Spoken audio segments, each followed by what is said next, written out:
what's up? It's B here. So today I'm going to be giving you my top 5 tips on how to decide what tattoo to get. Tip number 1. I think firstly, you need to decide where on your body you actually want it.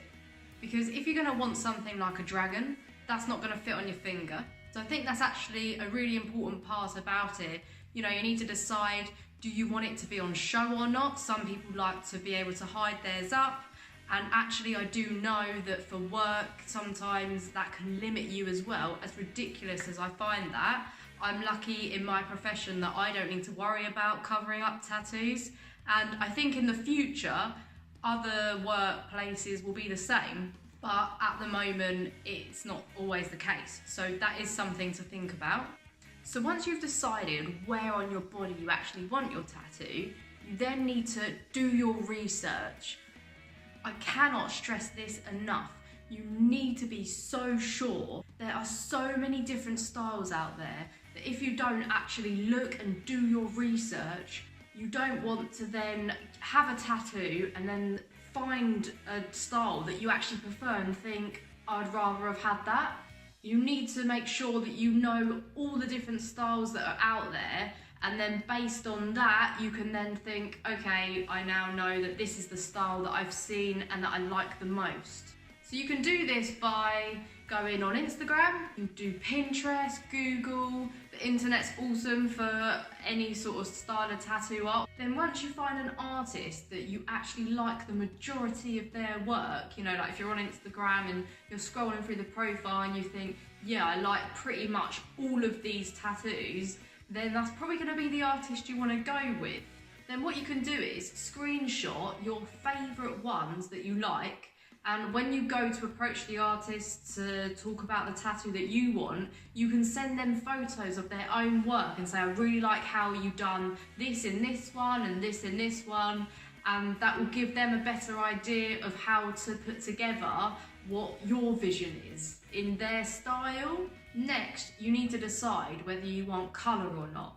Now, this actually can also be to do with what artist you go with, because some artists are just colour or just black and grey. So that's quite a big one as well, that you need to decide whether you want that or not. Of course, some people do a little bit of both, but that is really something that you need to think, okay, how much colour do I want? Because again, other artists will use super bright colours, some people won't, and you need to just figure that one out too, which, yeah, like I said, that will help you decide what artist you're going to go with as well. My tip number 4 is don't have a price limit on your tattoo. Okay, this is something permanent that you're going to have on you for life. You don't want to be searching around for your artist based on how expensive they're going to be. Of course, some people are more expensive than others, but this is really not something you want to be putting a price limit on. If you've only saved up a certain amount of money and you found the artist that you want, it's going to cost a little bit more, just wait a few more months and save up that money. It really is worth it. Or just have a smaller tattoo and still have it from a really good artist that you know is going to produce that quality work that you want. I'm lucky that I've never actually had a tattoo that I've looked at and thought, oh, I hate it or whatever. But I know that plenty of people do. And although there is laser, that's really not something you want to go down the path of unless you absolutely have to. I have actually had a bit of lasering done on my back, and the only reason why I had that was because I didn't know that I was going to be going into the whole Japanese theme. It was my second tattoo, and that was one of the only ones that wasn't Japanese. So I had some lasering done on there so that the cover-up would be better, and oh my god, I cannot even tell you how much that hurts. Seriously, like, it's just, you don't want to go there. Take my word on it. My last bit of advice is that you really don't want to rush this, but don't overthink it at the same time.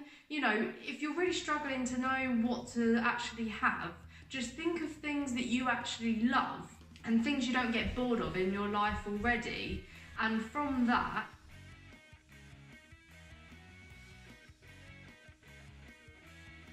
You need to think of things that you already love in your life and things that you don't get bored of.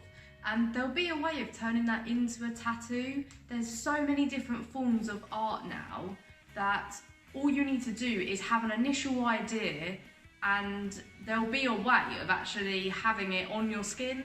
So I hope this video helped you with what tattoo you're gonna get. If you do end up getting one, comment below what you get and how you actually made your decision on getting that, and if any of my advice did help you. And if you like this video, then please don't forget to subscribe and turn on that little bell thing so that you'll never miss a video. Catch you later, guys. Come in. I've got a visitor. Do you know what your name is? Fred. Put this down. Stand back a little bit. This way. This way.